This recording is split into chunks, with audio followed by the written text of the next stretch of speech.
Join two sisters who explore the couples that fandoms adore. We write their stories in the night, in the glow of computer light.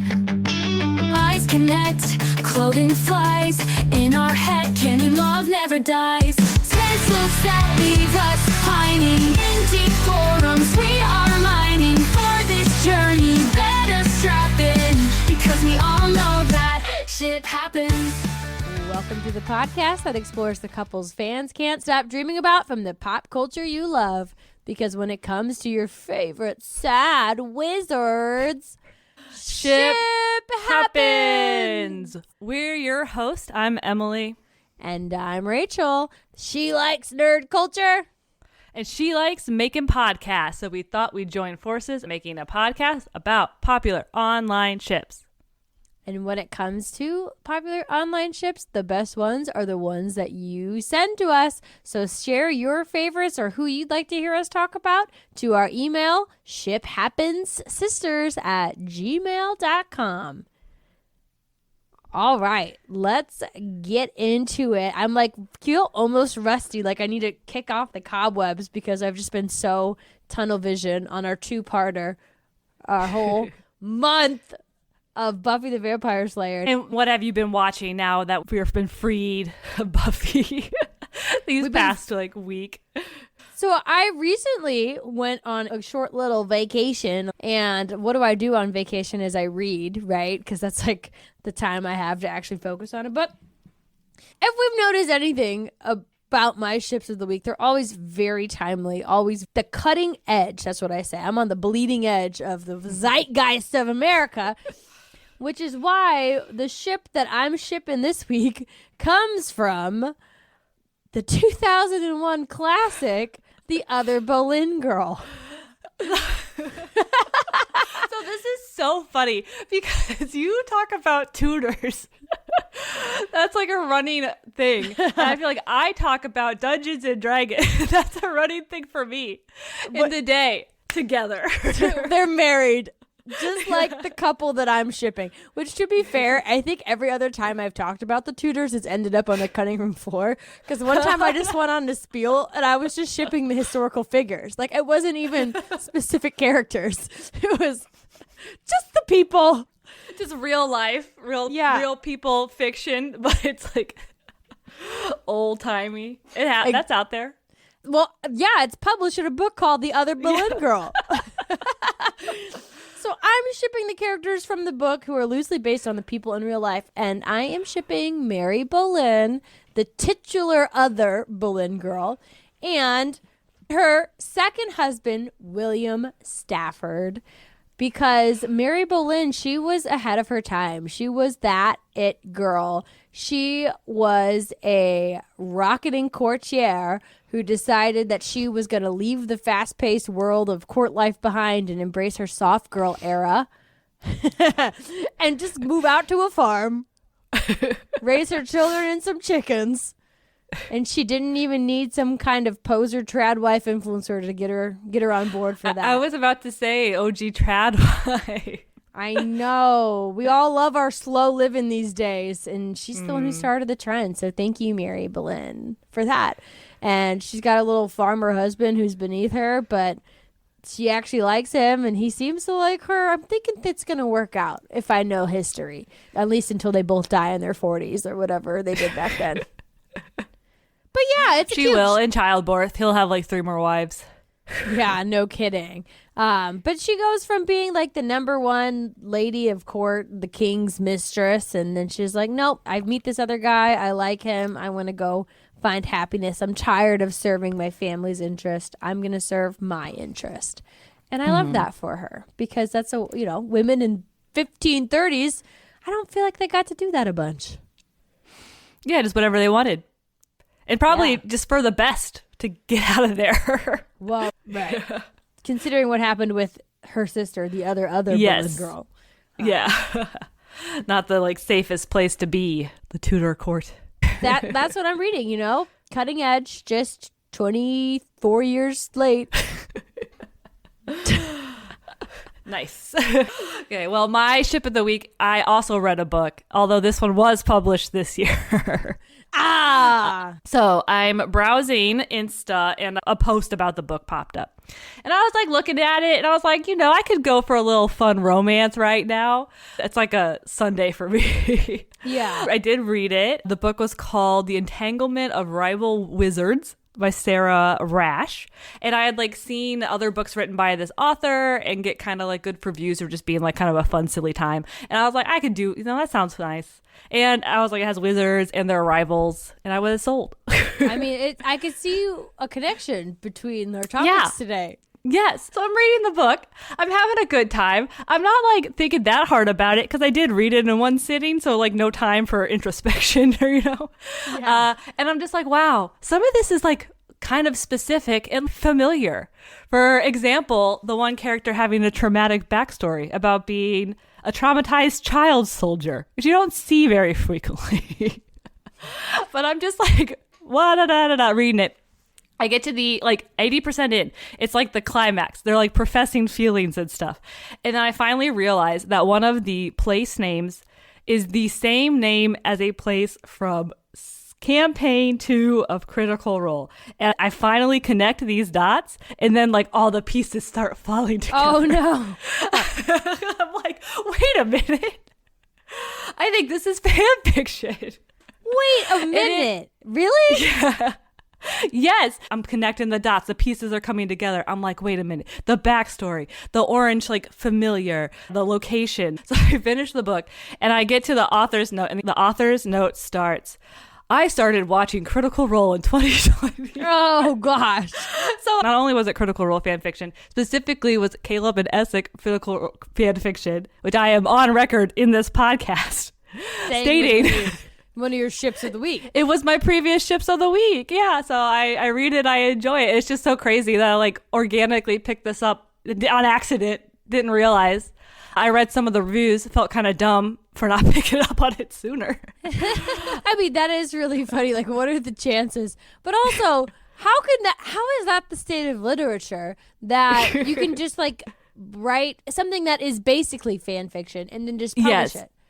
So she calls it fan fiction in the author's note, and then in an interview I read, I was gonna be like, well, it is pretty loose. The plot's totally different. It's more like the characters and the dynamics are maybe inspired. But she calls it fan fiction, so I guess it is. But That's yeah, wild. I mean, it was a fun time. So that is my ship of the week, Sebastian and Theo from the book. And also, of course, their inspiration, which is our topic today, Caleb and Essek from Critical Role. Critical Role. So that is my Bum, bum, transition. bum. Yeah, no, that's really funny. It's just like the algorithm, I guess. It's like, I know what you're into. You like this kind of shit. This is your type. And it was. And I picked it up and read it. And you enjoyed it. Yes. It was cute. What is it about wizards? Let's get into it. Okay, let's do We're it. talking about it today. What makes wizards so erotic? Well, first, we got to talk about these wizards specifically. So we are talking Caleb Widogast and Essek Thelyss from Critical Role, Campaign 2, The Mighty Nine. So Which yeah, I talked this is the first time I've seen it spelt out. And why is it like 9 as in no? I thought I just meant yes. 9 people. Right, it's a joke. So there's actually 7 people in the party, the adventuring party, but they call themselves the Mighty Nine because one character, one of them we were talking about today, is kind of German, fake fantasy German. Yes. So he'll throw in some German words, including 9. I just watched a lot of the clips from the show. It's a very faint German accent. But maybe I'll get better at it after I watch the upcoming TV show. So, right, I've teased this a few months ago just as a ship of the week. We're talking about it now because later in the month, the campaign is being adapted into a TV show on Amazon. So it'll be coming out in about, I think, 2 weeks from when we're releasing this. So we'll get to hear the accents. This is your appetizer, your aperitif. Yeah. Get you warmed up for the animated What's it show. gonna be? Get excited. We got the show coming up. There's campaigns. What is it? So Critical Role was started in 2015, and I would say it's not It's not the first. You could probably say one of the biggest, or the biggest, Dungeons and Dragons actual plays, and it really took off, and it's probably one of the reasons D&D is like cool now. That and like Stranger Things, maybe. Yeah. So they called actual plays. You like watch people play their Dungeons and Dragons game. So there's like different ones. They tend to have like a shtick. These guys' shtick is that they're like voice actors. So since they're voice actors, you get lots of like accents, but you also get very like strong, distinct characters and really well done in like engaging role play as the characters like interact with like each other in their world. And I think that is what makes people really drawn to it. So you get like the like D&D nerds who just like to care about the mechanics and stuff, and they're more sticklers for mechanics than like other actual plays are. But also you get the people who just like really get invested in the story and the characters. I think that's kind of what makes it so as big as it is. And this is the like biggest ones, probably the most successful, due to their fans, because it airs every Thursday, and these episodes are so long. They're 4 hours, and these campaigns are hundreds of episodes, or like over 100 episodes long. It's so much, and people they want more because they go on the road, they do live shows. They just did a show at the Radio City Music Hall, like real venues. I mean, this is not an easy thing. It sounds silly to be like, oh, we're gonna play a game and then record it, but it's like you have to be an improvist. Because I don't know anything about D&D. I thought it was like, my person will use this move then. Will it succeed? But I'm watching the clips of this show, and they're just like having full-on conversations. And I'm just like, everybody has to be working together all the time and like on your toes because you don't really know what your little compatriot is going to say. Mm-hmm. It's intense. And then, like you said, these guys are actors, so they do the voices and whatnot. But it's like they have to also be improv. You have to be writers and like have an idea of where the story is going to go. And they have to do some kind of prep for it, right? Because like there's 8 people involved and they can't just all be doing their own thing at their own time, right? Yeah, I don't think you plan ahead, which is what is crazy to me, because you have the dungeon master who's in charge, who just has to be ready for like anything at any your moment. Friends do and have plans. Like, because you end up with these stories and it's like, well, how much of that was planned and how much did they just like make up, like, right. And it is interesting. I feel like it would be fun to play, but I like watching it was something different. Mm-hmm. It seems really hard to do, and it seems like it'd be really hard to do well. Yeah. It's collaborative storytelling, but then there's like a randomness aspect because you roll dice and like things could work, things could not work. These stories, like random, improvised, planned, they definitely resonate with people. Right. Mm-hmm. Yes. So Critical Role is a company in and of itself. Right now, it's like basically a media company. So they've taken their stories, these Dungeons and Dragons campaigns, and they have spun them out into books, graphic novels, now 2 TV shows, because they already had 1, and a video game is in the works. I think I just saw an article about that. And that's just what they're doing as a company. And then, of course, on top of that, you have the fans, and the fans are out there. They're creating art, fan cosplay. Fiction, lots of cosplays. So that is a summary. I feel like there's a little bit of level setting too. So yeah, we have this campaigns. Campaigns are like full story arcs, kind of. It's the same group of like characters, and they start and they like meet and they go on adventures, and eventually they decide to end. So that's what a campaign is. If there's anything else, I feel like I might just like throw words out there that maybe people don't know. So if I do, Rachel will have to catch me. Yeah, I will try my best because it's all Greek to me. So what actually introduced me to Critical Role was the fan art, and like mostly the fan art. But tell me, Rachel, what is your experience with D&D and Critical Role? Well, let me think. It's a long time ago that I was first exposed to it. When Emily said, let's do a podcast about it. So this is it. This is my experience. And let me say, When you talk about it, I'm like, yeah, it sounds great. That's awesome. Like, in another life, I would have gotten into D&D and I would have ate that shit up. I probably would have been insufferable to play with, but I felt like I would be like in it, like that sounds like something that's right up my alley. It's too late for me now. The ship has sailed. But watching it was not, I did not care for it. First of all, you get that many white dudes around a table with microphones, I'm already on edge. I don't know what they're going to say. I don't know what's going to happen. They're either going to talk about money or something really racist. No, just kidding. Luckily, these are the good ones, I guess. But yes. That was my initial impression. And this is somebody who listens to a lot of audio content, like in voice acting in books. That doesn't bother me, but when you're watching, how do you separate the actor from the character? I was having a really hard time with that because people were doing their fan edits, but of the voice actors, like making eyes at each other. And I'm just like, are we doing real people or are we doing the characters? I'm not quite sure. But anyways, that's my experience. Yeah. Maybe I should have saved some of that because those are all my thoughts. Yeah, my experience with Critical Role, obviously, I feel like I've gotten into this a little bit before. So my closest I've gotten to playing D&D was playing Baldur's Gate, which I think we'll have to do an episode on as well next time. Rachel just wants to hear me talk to her about whatever. Yeah, Emily just info dumps on me. Yeah. No, that's good. It's a nice change of pace. I tried to do research. I just can't. My eyes glossed over. So that's my experience playing Dungeons and Dragons, but we've talked about it. I'm like a fan of an actual play. I was very, very into the Adventure Zone for a little bit. Now I'm very into T20. I get into things.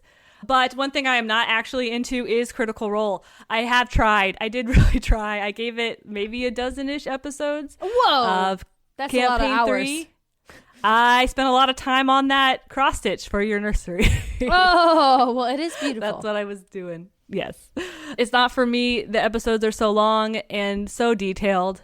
And I don't like to manage my own inventory when I play video games. So I'm really not interested in watching other people. Oh, God, that sounds awful. It was when I was watching 7 people decide in real time what like pub or bar or tavern, I guess, because it's fantasy, to go to.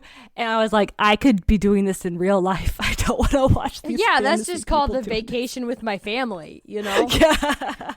This reminds me of when we tried to play Diablo as a family of 4, and it was just turn-based dress up, right? Where it's just like, as soon as you got your person ready to go, you'd start running, then bloop, somebody else would open it and like equip their stuff, and then they'd stop, and then bloop, somebody else would open it, and they got to sort through all their clothes and items. Yeah.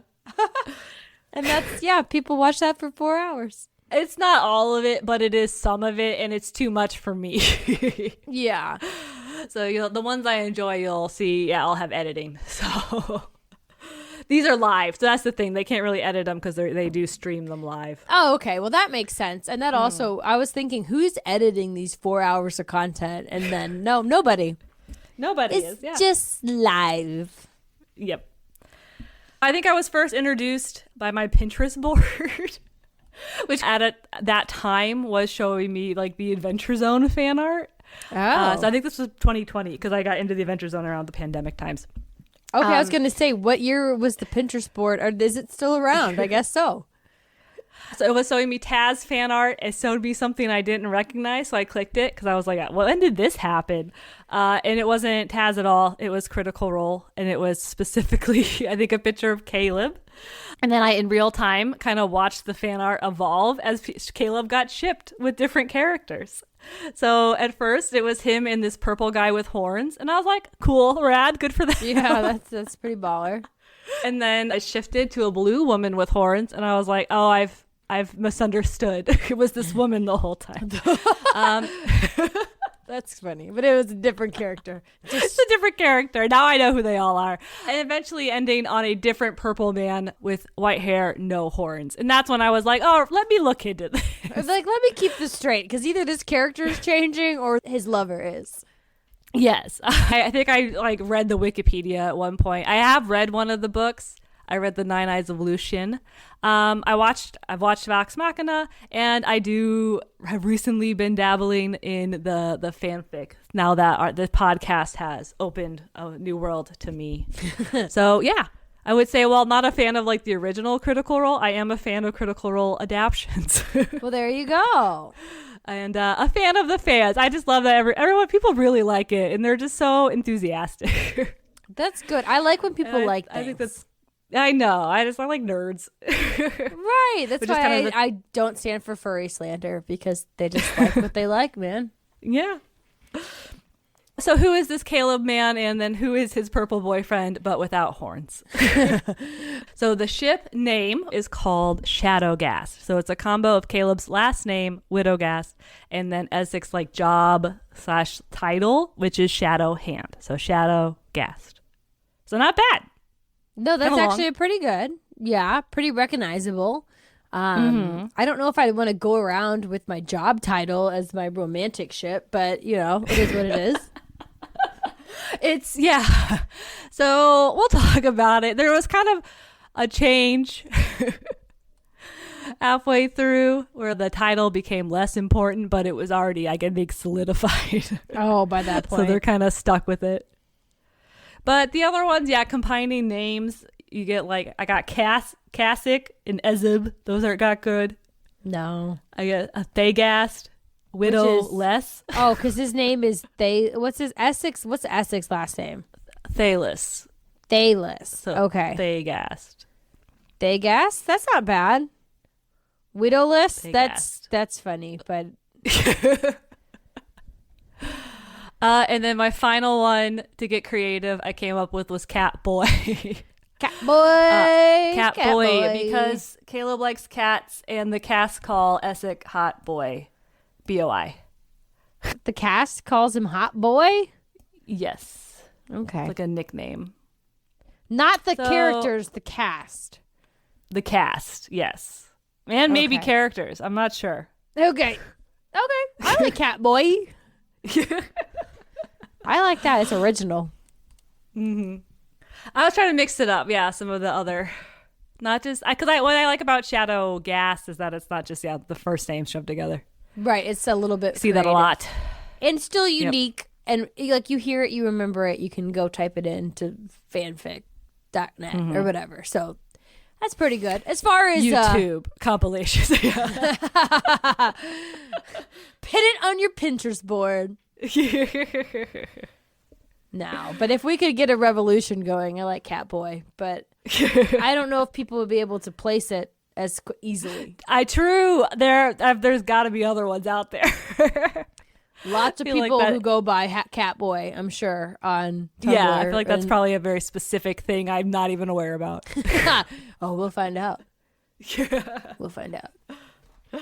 When the furries return. Yeah. They'll let us know. First, we have a man named Caleb Widogast. Or is it? I don't know. Kind of. I really, is it? It is. His name's Caleb. He had a previous name, but this is the one he's going by, so we're using it. And Caleb's whole deal is that he is so sad. And he is also so hot, right? Like, I've seen the fan art. I've seen the artwork around Caleb. Like, he's meant to be a good-looking dude. Yeah? Mm. Well, you're right. The fan art is what got me on this. So. I was like, no wonder he caught your eye. Wink, wink, wink. Yeah. And he is sad. And there is a kind of pathetic man that does work for me. Yeah, sad boys. We love them. Sad boys. Maybe it should be to see a man suffer.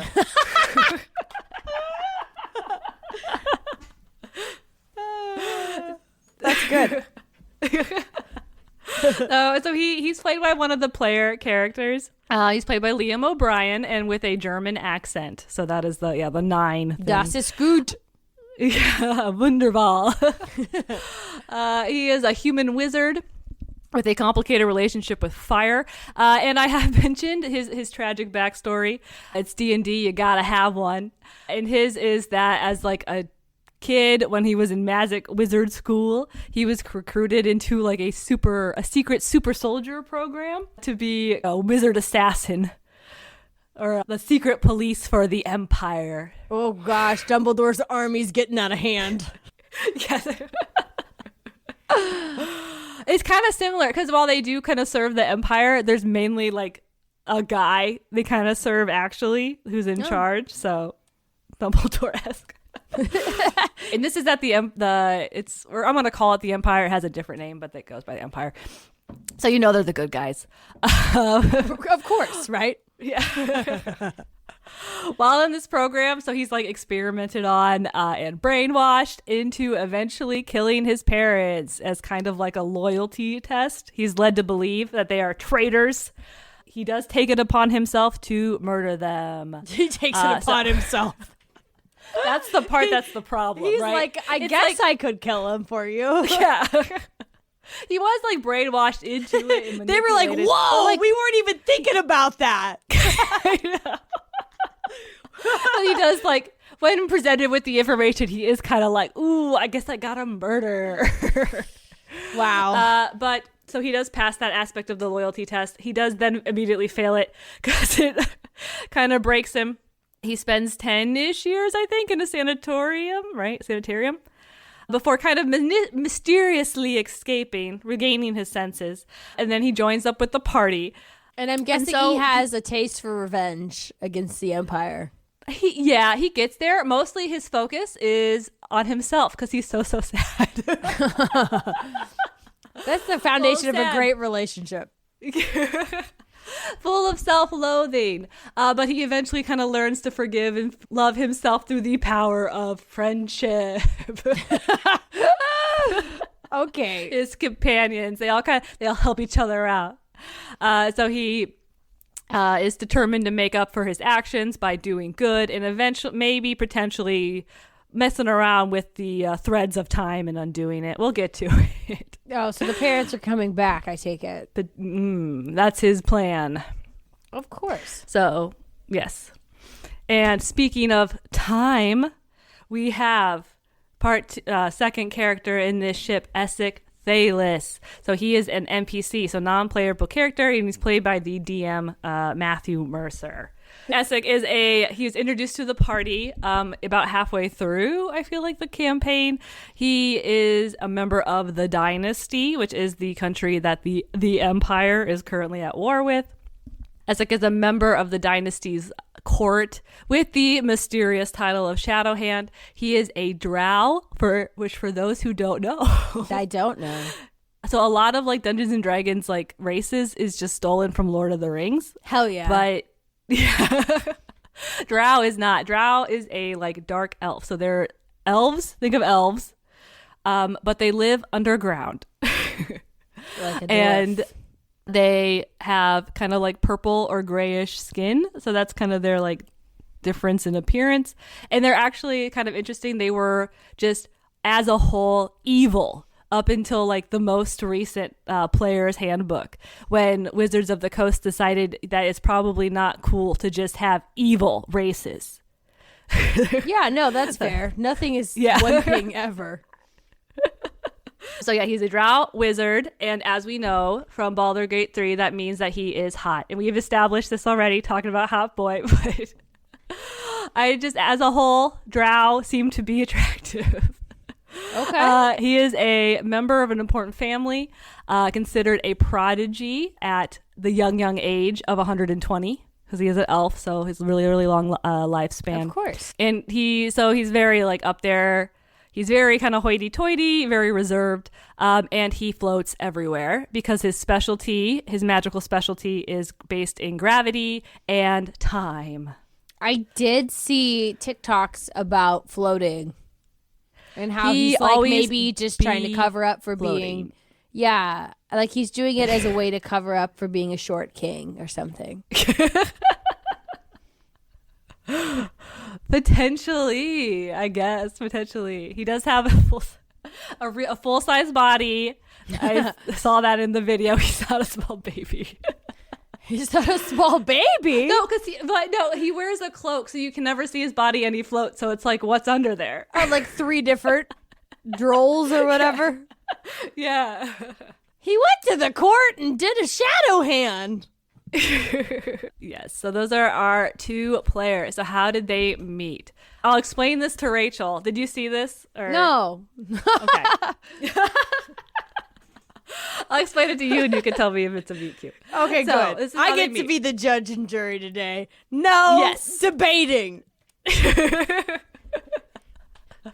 So we are halfway through the campaign. The party is looking for Not/Veth's husband, and they learn that he has been imprisoned by the dynasty. So they do some mercenary work, and in order to gain a favor, that favor is to have a chat with the queen of the dynasty so they can ask for this guy's release.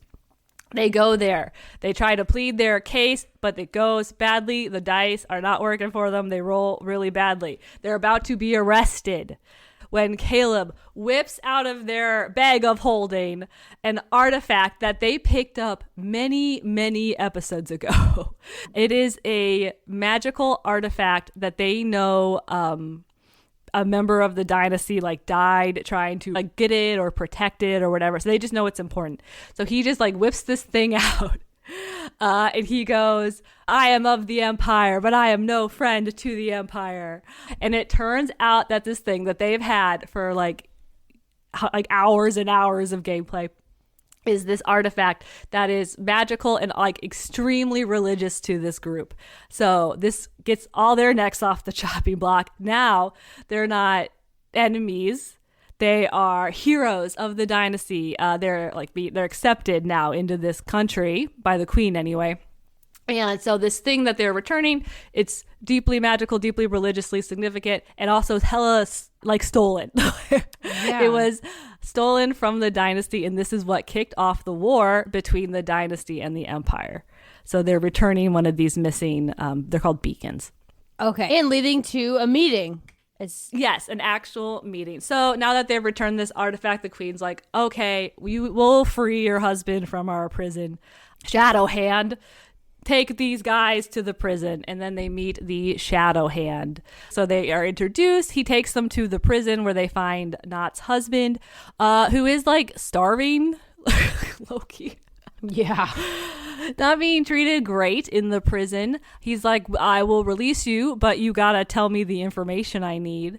He does, and then Essek releases them. And then from then on, he's kind of like their liaison handler while they're in the dynasty. So Rachel decides, is that a meet cute or a get the boot?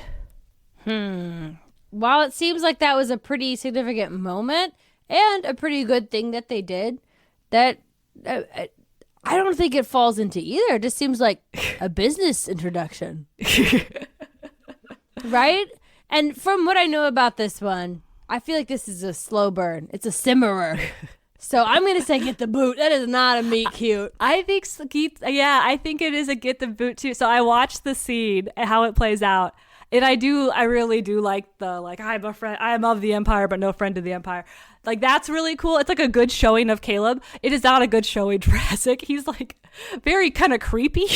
Oh, he's like an Igor, kind of like, yes, let's go see No, the guy. I just like, let me show you to the prison. Like, he's just very like kind of suspicious and like malevolent, shadowy, like yeah, not trustworthy. And then you go into the prison and the guy's like starving. It's not great. Yeah, that doesn't seem. So I don't think it's a meet cute either. But from there, the dynamic changes a little bit. So you get that kind of initial, like, I guess rivals almost dynamic, like from the book. So while they're chilling in the dynasty, Essek's there to like help them out. So he kind of helps them while they're kind of like investigating the beacons. They're like trying to find the other lost one, whatever it is they're up to. So he's there to help. Caleb asks him, he's like, hey, you do like special magic. Could you teach me some of this? Essek's like, maybe if you're like good enough. He goes, show me something impressive. Or like, It was just the Ooh. delivery. I was like, whoa. Oh, he's got something impressive for you. He does. So he does. So yeah, Essek is impressed by Caleb, his like abilities, and he does teach him his gravity-based magic, some of which are like kind of forbidden. Like he's not supposed to be teaching strangers. Oh, naughty. Mm. Naughty boy. So they kind of get closer. There's tension because the party doesn't really know if they can trust him. He's always being kind of shady, where he's like, well, I'll do this, but like it's a favor. You know, you'll owe me a favor. So it's like quid pro quo kind of. And then obviously like Essek probably doesn't know who these chuckle fucks are. So like, do I trust them? So there's some tension there. They're trying to like kind of manipulate each other, but then also they kind of find like a kindred spirit where they both are like almost equal in intelligence and passion when it comes to magic. And Essek's kind of very like alone in this. So he's like, oh, shit. Yeah. Like maybe a friend. Yeah.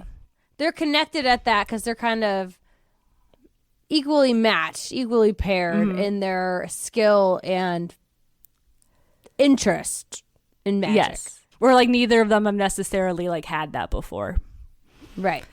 So while they're doing their adventures, they kind of set up a peace talk between the Empire and the Dynasty. During these, Caleb spies on one of the big bads of like the whole thing. And he's talking to the person who either stole the beacons, is involved with the theft of the beacons. During this conversation, the big bad guy does a dispel magic spell, and in doing so dispels the disguise of this person who stole the beacons. And who is it? It's Essek. He is the one, traitor to the crown. The crown of the dynasty? Sorry, the dynasty. Oh. Yes. He is who stole the beacon. So he stole these magical artifacts. He gave them to their enemy, the Empire, thus kicking off a war between both groups where many died. Bad. Oh, that's not good. No, it's not great. Why did he do it? So dramatic. It is dramatic. Yes. So the crew confront him. He confesses, and he lists his pretty flimsy reasoning. Okay, let me have it. Okay, so his whole like deal, right? He's this prodigy at this magic. He wanted to study the beacons because he thinks he can't really advance his study without studying these things, as they're like similar magic. But because there's such like religious significance, they wouldn't let him like get near them. So instead, he steals them, gives them to the enemy so that they can research it and like share information with him. Okay, so he just he's thirsty for knowledge. He's ambitious, yeah. Like he puts that knowledge and what it can do for him ahead of his people, the world. Well, the people's religion. Mm-hmm. And he's thinking like, oh, these my people, they're so backwards. They're letting their religious beliefs prevent advancement. Okay, yeah. So far, I'm Team Essek. So he hands him over. Yeah, he starts a war. Kind of like he didn't know it would start the war, but it was like, it could happen. Yeah, he put what he wanted above everything else. Yes. And while he is confessing, because Caleb has also done terrible things in his past, and he is also ambitious and focused on like magic and getting more magic and better at it, Caleb kind of sees himself in it. When he tells him this, he says he understands him, that they're very similar. It's like, looking at you is looking at a mirror, as I could have been you, or I was you, and we can both choose to like be better and do better and make up for like these actions. And then he gives him a little kiss on the forehead.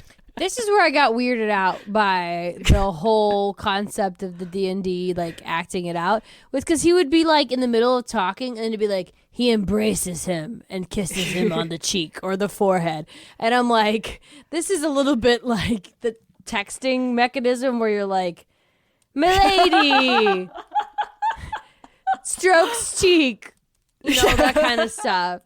So I was like, no thanks. I don't know, for whatever reason, when it's a narrator of a book, I'm like, hell yeah. But when it's somebody announcing their actions, ooh. In like was that second or no? I do this. Like it's first person. Yeah. Yeah, and yeah, the first person is also, and he's like staring at the guy. I don't know. This was not for me in that sense. While looking at his friend. Yeah, his friend who is also like 5 different characters. You know, it's just I don't Playing pretend, creating a wonderful world. Oh, I know. I'm sure it is. I can't wait to watch the show. Yeah, that might help out. Yes. You just see the characters doing it. Exactly. And I was like, is this really what all animation is? Or like with voice actors? This is what's happening behind the scene. But I guess they're not narrating it. That's the difference. It's the narration. No, they're just doing the combo. dialogue part. Yeah. Anyways, just had to say that because I watched them do this bit. And I was like, huh. This was live. That was crazy. That's intense. Yeah. I mean, they're watching probably... it live with the like audience reaction, because I think we'll get Essek's like very popular, so having this big reveal in front of people, like that would be crazy. They're probably eating it up. They're like, this is the best night of my life. No doubt. Yeah. So this is a big twist. I think this is so fun. I like this. Love the drama. Oh yeah, this is what very dramatic. Yes, and then this is what I think is kind of cool about the medium here, where like presented with this information, the actors, the players, they could have done anything, right? They could have like killed him or tried to. They could have turned him in, but instead what they choose to do after their confrontation is just like let him go. And it's a very cute moment where one of the players goes like, oh, so you've done something you regret and now you have to live with it and make up for it. Oh, well, that's all of us. Welcome to the 9. It's like, oh, because that's the thing. Their whole thing is they're kind of screw ups and they're just trying to do better. Yeah, kind of. Wait, so did he join the part? How does that happen? Would somebody have to play him, or is it he's still an NPC just in the party? He's still an NPC, just kind of in the party. He becomes the Matt's player character, basically. Oh, okay. Yeah, so instead of always playing the bad guys or whoever, they're fighting, he gets to like participate in the party as a character almost. Like this is the whole setup for that. That's like what this all was about. But I'm a skeptic. Yeah. Well, but it was all up to the characters. They could have like rejected him from the jump. They could have, just kind of forgotten about him. Or he could have just said, hey, this is what I'm thinking. Roll with it. So, I'm cynical. The scav, yeah. Either way. They're not being live streamed around the clock, Emily. There's times where they can have story meetings and whatnot. No, I'm sure there is some. Because there's been some like dramatic moments, I know, in other campaigns where like the player had to leave. And so their character ended up dying. So I think like that had to have been planned just because they needed like if he hadn't died, what would you have done? But yeah, I'm sure some of it's planned. And they have schedules they got to work around and stuff. So they let him walk, but then they come back to him and kind of brute force like a character arc and a redemption arc just by including him going forward. Nice. So this betrayal does complicate things, including the relationship with the 9 and with Caleb. Caleb takes it kind of hard. And about a month later, they kind of touch base with Essek again. They find him having withdrawn from the court. He is struggling with guilt and regret, but he's going to help them. He voices that he wants a chance to like undo his wrongdoings. He has struggles with making eye contact, but he can't make eye contact at all with Caleb. He feels guilty and bad about it. As they leave, Caleb pulls him aside and tells him to breathe and that it takes time. Aww. So because they're both striving, they're both trying to be better. Okay. They bring Essek along when they go and explore the fallen floating city of Eor to face the kind of one of the big bads of the campaign. And this is where the magic really happens. Because now it's like everything, right, is like on the table. Everybody knows everything. So kind of while exploring, they keep an eye out for each other. At one point, Caleb has turned himself into like a ape or a gorilla. When Essek gets hurt, he feels his gorilla form is very upset about that. Oh. Tries to like get him help because as a monkey, he doesn't have like all his, he's kind of dumber. Yeah, he's just more authentic. Emotion based. And then during the final fight, Essek spends a whole round pulling Caleb out from under rubble. So instead of like getting to attack or anything, he spends the whole thing trying to get him out of from under these stones. And then when he succeeds, they do that like forehead touch thing. Oh, which I think is cute. So while they're exploring, they find a chamber where they could potentially go back in time and need some work, and they could undo their mistakes. Essek suggests they come back to investigate further after everything's dealt with, kind of like a second date, maybe. Let's meet again. Yes. Do some more magic. And when Jester asks Caleb if Essek is coming on to him, he says it's complicated. And then in the final moments that we see Caleb and Essek together, like in role playing, it's kind of in the epilogue. They have returned to the time travel room. They're discussing, I guess, how to use it.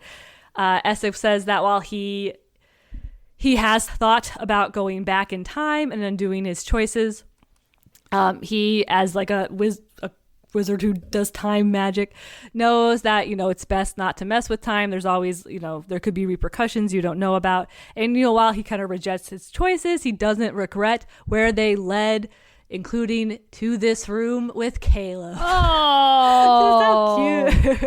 He's like, all those people can stay dead if it means I get to be with you. And Caleb's like, actually, I have a plan. He's like, we were going to do your shit anyway. He's like, this is how I would do it so I could save my parents and there wouldn't be any repercussions. And even though Essek just said that's a bad idea, he's like, you know what? I'll do it. Let's do it. I'm here for you. I can help. But instead, Caleb destroys the room. And everybody who's dead stays dead. And they all stay dead. You have to live with your choices. There you go. I like that. Yep. And try to go on and be better than you were before. So that was a very short summary. Hey, I needed it. I needed to know what happened in this relationship. Yeah. And I think there's a lot of other like flirting little moments, but we can never capture those, all of them. Because there's so many. And many hours. Yep. Yes, so long. So that is the summary of the relationship. Why do people like it? Why do the fans like it? And it's because what's sexier than wizards? Nothing. Nothing. Why do wizards have this hold? I don't get it. I think of like Gandalf. So that phrase, you see it a lot. That was tweeted by Liam, like during a break, because they live stream these, right? So people know when he tweeted this. It was right after they're like interrogating somebody. That person attacks Caleb. Essek restrains him with magic, and then on Caleb's signal kills them by like crushing them. Oh my god! And then they go on break, and he tweets, "What's sexier than wizards? Nothing." Nothing. So Liam's on board. Matt's on board. They're fans. Emily is a fan. Why does Emily like it? So why do I like it? This is a Tumblr post I saw that kind of, I think, summarizes some of it. This is them at first, when they kind of first meet. Yes, I will beguile you with my many spells and knowledge of the arcane to trick him into thinking he can trust me. And then both of the fucking idiots fell for it. Yeah, they were trying to play each other, but they got played. Yeah. But when you're both played, if it's like both successful, you're just in a relationship now. Yeah. So, yeah, why do I like it? I like when romances start with a little bit of animosity. I'm not a friends to lovers girly. Nah. I like the drama. I like the angst, but I like that they're both, you get, like I said, the sad wizards. There's like 2 of them now. But it double gets the wizards, double the sad, double the double horny. the angst. But it's paired with like there's not just wallowing. They can also kick ass when necessary. Of course. There's like the self-loathing combined with the competence I find enjoyable. And then they both get kind of a redemption arc where they strive to be better together. So they can both kind of keep each other on the straight and narrow or pull each other down. Honestly, either one. Yeah, I'm kind of down for. So if they become evil and try to take over the dynasty empires or whatever, maybe they could. So yeah, two sides. Yeah, what would we do without same gravity? We would all be screwed.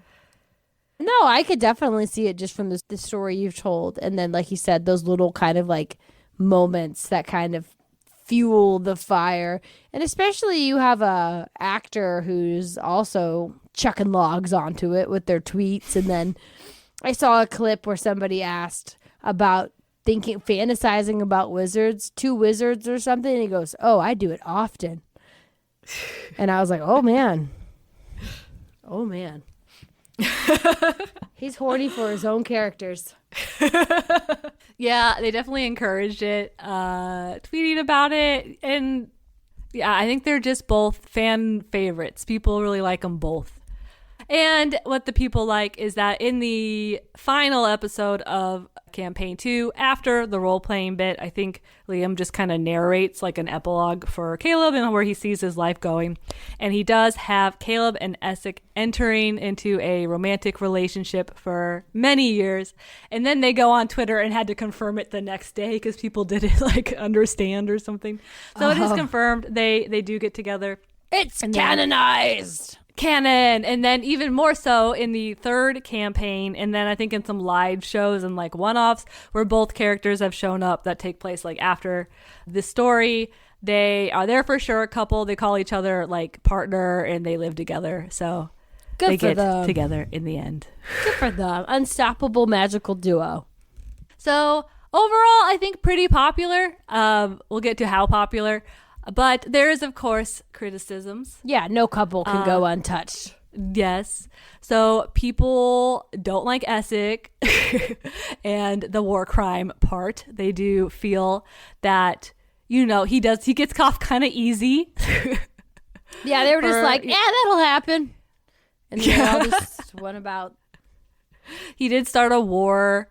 And in order for him and Caleb to have like a happily ever after, he does get to avoid kind of the more dire consequences of his actions. He does spend the rest of his life, and it's, a very long life, on the run and in disguise. He is like wanted by his country. Okay, that makes sense. So he doesn't get off totally free. And he is, of what we see, trying to do good with the rest of his life. So it's kind of like, what do you believe in the incarceration system? Punishment or rehabilitation? What's better? Yeah. And he does help out in campaign 3. So, he's trying to do good. I think he at least saves the world like one time. There you go. That's, yeah. You think you're good, you take your bad. There you go. And then, so like I said, he's on the run for the rest of his life, which brings us to point 2, critics, is the lifespan difference, as Essek is an elf and Caleb is a human. So one of them's dying way before the other. Yeah, I could see that. But at the same time, maybe he can choose immortal life. What? Maybe he can choose immortal life. It is his heart to give to whoever he wants. And then they can make it a reference? Yes, skip their boat to the undying lands. Oh. Okay. Arwen! It's like he is mortal. He's gonna die just like hundreds of years later. It is mine to give. I can give. You don't remember that line? No, I do not. It's like one of the few things Liv Tyler said the whole movie. Yeah. So that is a criticism. But I feel that it, with the way that they live their lives, getting involved in all kinds of shit, that they're not maybe making it the whole lifespan anyway. Right. They're going to go out in a blaze of glory. Yep. And it is D&D, and death isn't necessarily permanent if you have a diamond. So I don't There know. you They can go. figure a way around it. Yeah. The cast seems very creative. So death do And us there's part does not mean much. Right. When they have died and been brought back. So, and there's like ways to basically be immortal in this world. Of course. Literally. So, yeah. They find a way around it. And or on a more depressing note, that also just is real life. So Right. Nothing's guaranteed, folks. yeah, and most people don't die at the exact same time as their partner. So Nope. yeah. Anyway, so that's a criticism, and then of course there are the other ships, as mentioned before. Caleb is very, I guess, shippable.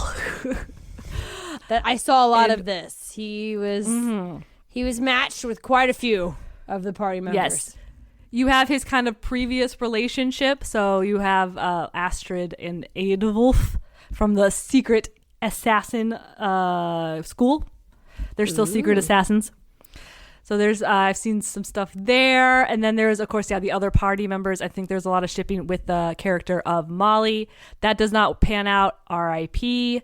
And then, Oh, no. So that is a character who dies in a permanent way. But not even really, because he does come back. But as a bad guy. It's a him?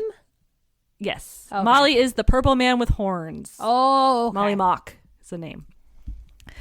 Yeah, that doesn't pan out. Then you have Jester, who is a different party character, but she locks it down with Fjord. So that one doesn't work.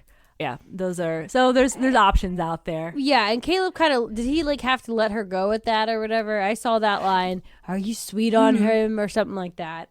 I saw that. Yes, a lot. I think he either admits to having feelings or Liam does in like a meta kind of way. But yeah, he did have a crush on her, but she had a mission, and that was to get with Fjord. So the two people playing those characters are married in real life. So Oh, okay. That's fair. I think the actress was trying to romance her in real life husband. Yeah. Fair enough. So those are some of the criticisms. Well, in spite of the criticisms, fans are still pretty much on board with this relationship.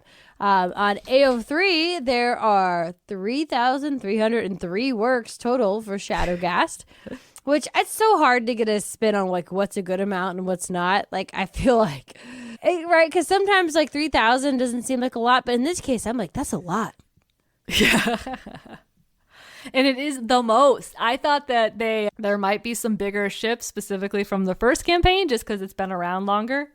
And it has a TV show, so maybe it hit a wider audience. But no, Shadowgast is number one, followed by Percy and Vex, who are both from the first campaign. And then Bo and Yasha, who are two characters from this one. So that's 2,400 and 2,300. And then the other couple I thought would be competition was Vax and Keyleth. They're at 100 or 1,000 in 100. Oh, wow. But yeah, I kind of goes to show that I think this campaign specifically is just beloved. Yeah, and there's what other ones, but this one. How many later ones after this? Again, There has been 2. So campaign 3 is wrapped up. They just started campaign 4. Oh, okay. Wow. So yeah, campaign 3 not on the board. Although I think Imogen and Laudna is a big one. So I don't know. I didn't check those numbers. I don't know anything about them. But I can see there's a lot of beats about this story and this campaign that people would like. A lot of redemption and choosing a better path forward. So I can see where that resonates with people. So that is Shadowgast. Caleb, I think, is a favorite. I think Essek is also a favorite. And that is kind of confirmed because we have the TV show coming out soon. And when they released art, you have art of the 7-9. And then you have one also. You got your floaty hot boy there. Oh, hell They yeah. released art of him as well as the 9, and he really should not be there. He does not get introduced until way, way later in the campaign, but I think kind of shows how Beloved he is. But yeah, much people are attached to him that they're writing him in. It's his moment. Yep. I guess they probably wanted to give Matt a bigger part. I'm assuming it's all the same voice actors, yeah? Mm-hmm.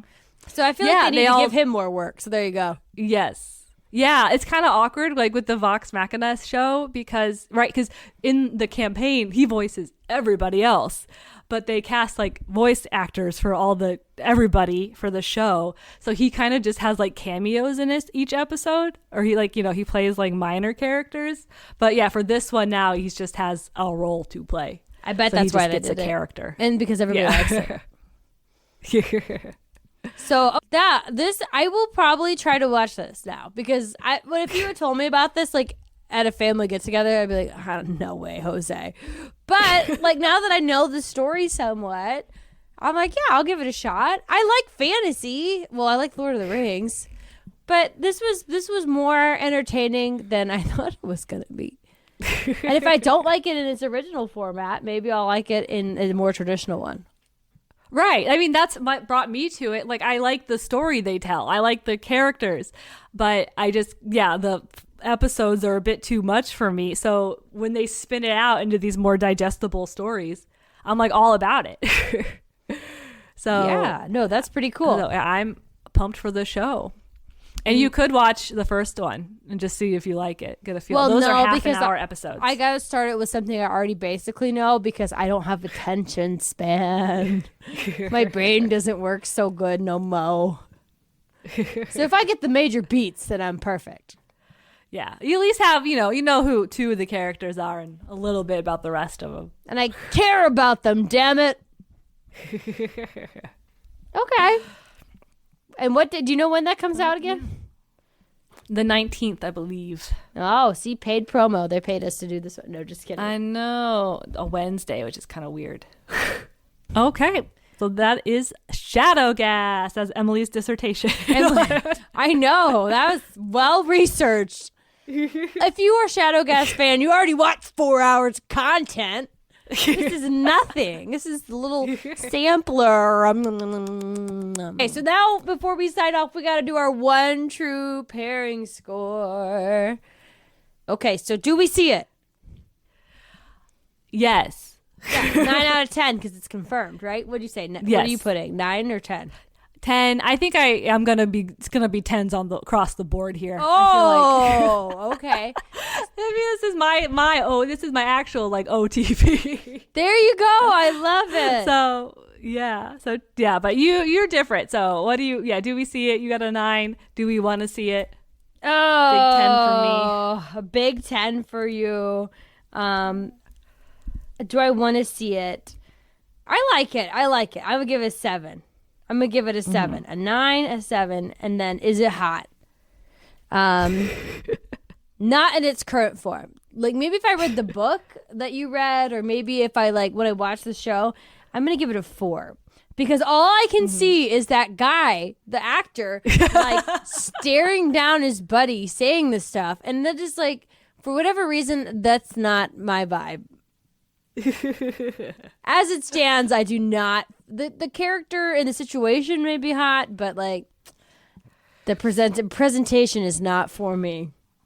Mm-hmm. And it's not very I feel like a spicy real romance, because it's a lot of dancing around each other and building tension. Right? They don't even kiss on camera, I guess. It's all happens kind of in an epilogue. The actual romantic consummation. I knew that was a weird word, but I said it anyway. Yeah, I know. But yeah, I'm coming to it from more of the fan side, where I've seen more of the people completing the story. It works for me. Okay, more. Yeah, that's fair. Okay, so you're giving it a 10, 10, 10 across the board. Perfect 10. Yes. First time that's ever happened on the show. That's why I had to be. I was like, for this one, it has to be number 1. I think I maybe have had a 9 or an 8 out of 10 too, but I was like, I can't have those higher than this one. Shattered the ship ceiling. My math, when I crunched the numbers, ended up being more like a 6 out of 10. But that I think after the show, maybe I'll change it. I don't even know good enough to try to think of a funny way to 6 out of 10 whatevers. I was trying to think of a good one so I can give you D20s or 20-sided dice. How about that? That's what I was going to say. That's like the only thing I could think of. I thought I was going to let you say it. I'm trying to think of a better one. Here you go. Here we go. I'll give it 6 out of 10 dead Dynasty civilians. All right. And I give it 10 out of 10 dodecahedrons. Whoa. I don't know what that reference is. It's a 20-sided die, I think. Oh, okay. It's also the shape of the Luxon beacons that are so important. That wraps us up today. You can always let us know your thoughts on Shadowgast or any other any other Critical Role couples. Critical Role Dimension 20, any of them. I'm interested. Any of them. Yeah, send them Emily's way. She's got time to read fanfics. She's like, Rex, let me know. Cue them up. Anything with wizards, I guess, is her thing. So just send her your wizard fix, your wizard slashes. And you can send those to shiphappenssisters@gmail.com, or you can send us any other couple not D&D related that you want us to do a deep dive into. Until then, we'll be back in 2 weeks with, I think, a special episode that'll be a little different, a little fun. Something that Emily won't touch the 10-foot pole, which is shipping real life people. So we might have a guest joining us for that. And as you know, we'll be back here in another 2 weeks with another fan favorite couple, because after all, ship happens.